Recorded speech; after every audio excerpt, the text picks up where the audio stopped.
sitna kao trava, svako jutro kaže da je boli glava. Skače, trči, juri, repić joj se vije, svaki mali korak kao da se smije.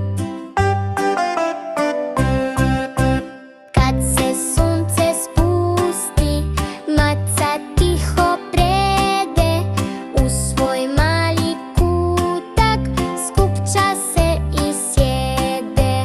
Spava mala maca, sanja snove nove, sutra opet čeka igre sasvim nove.